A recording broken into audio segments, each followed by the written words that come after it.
It is Friday, the 9th of September 2022, and we're looking at the strawberry moon rising above the horizon. It's now, well, a little over 2 finger spans above the horizon. Not quite 3 finger spans yet. And what we're looking at right now is slightly darker than what I'm seeing with the eye, but it's going to brighten as it rises up through the haze, and I don't want to adjust the exposure, so I'm starting the exposure off a little on the darker side of things. I reduced the ISO to 640, the f-stop is f8, and the shutter speed is a 40th of a second. Don't really need a high shutter speed for this type of videography. So we're just going to let the moon rise up through the frame, and we'll see essentially how the color changes as it rises up through the frame. I did see an aircraft off to the right that might pass in front of the moon or slightly above and below it, but I lost track of it. But at some point an aircraft might come through the frame. It might have changed course. I seem to have lost sight of it. So again, September 9th, 2022. The lens is a old Tamron Adaptol SP. I believe that stands for Special Performance, 200 to 500mm zoom lens. It has a maximum aperture of f5.6. We're stopped down to f8 to get a slightly better optical quality.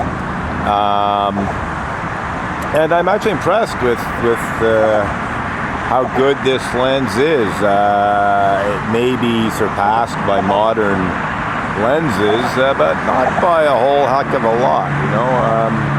I'm really quite impressed with how good the quality is at the 500mm end of things, especially because a lot of these long telephoto zoom lenses, they tend to lose sharpness at the long end of the zoom, whereas this one seems to be quite sharp. I said earlier that I seem to recall buying it used for, I think, $250. It certainly wasn't more than $300 some years ago, and it's worth every penny of $250. You know, that's like 50 cents a millimeter at the long end of things, and just over $1 a minute. Well, actually, yeah, just a bit over $1 a millimeter at the short end of the zoom, if you know what I'm saying here. I'm not going to zoom it right now. I'll just keep it at 500. I don't want to touch it. I don't want to induce vibration. We've got enough already in terms of the bridge. A little bit of a breeze. And like I said, we're just going to let the moon go through the frame, and we'll see, you know, to what extent the color changes. So we might have had a bit of a vibration there from a passing car. Got a couple more people here with cameras. Seems to be a popular spot. So, yeah. Anyhow, so yeah, 1, 2, 3 photographers, not including myself, on the bridge at the moment.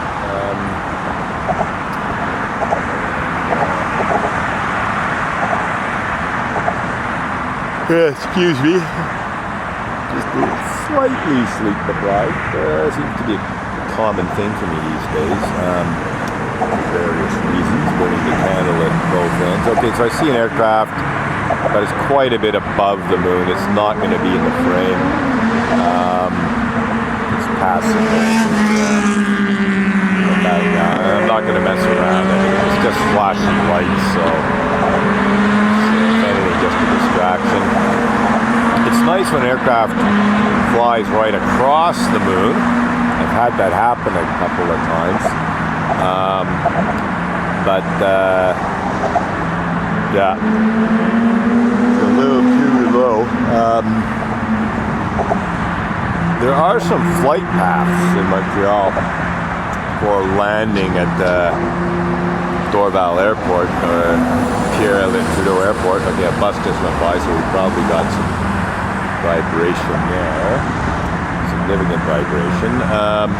But as I was saying, there are some flight paths for planes landing and taking off, obviously, too.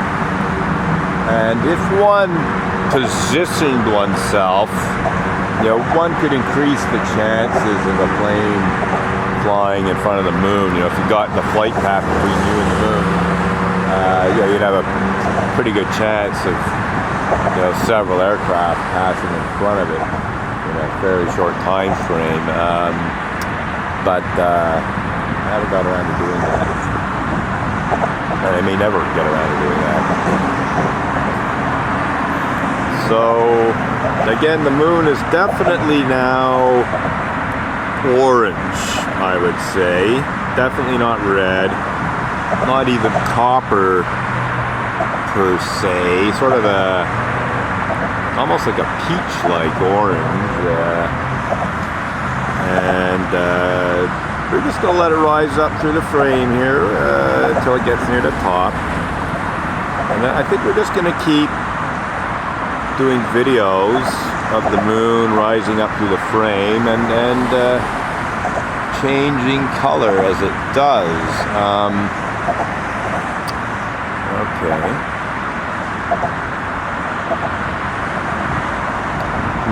I saw something.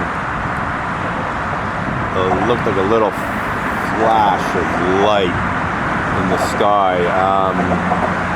I thought it might be a shooting star, but I'm really not sure. But I might have caught a glimpse of a brief little shooting star off to the right there, but I really can't say with any certainty that that's what I saw.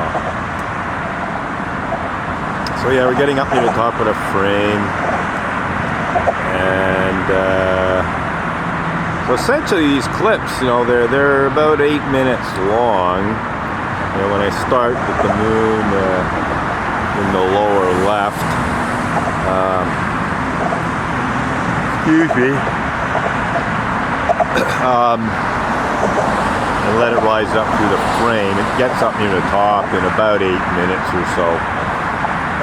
So I'm not much of a mathematician, but it occurs to me that one could measure the rotation of the Earth by how long it takes and so on. So, just an idea there. So as it is, the sky was quite already getting quite dark when the moon was coming up. Like, it was a deep blue before it even became visible, which is a bit unusual for the night before the full moon. I have a feeling it's going to be coming up in quite a dark sky tomorrow night on the actual full moon. So in hindsight, it might have been better to try and get some shots last night, but I can see now the moon's very, very close to the top of the frame. So I'm going to stop this clip and start a fresh one.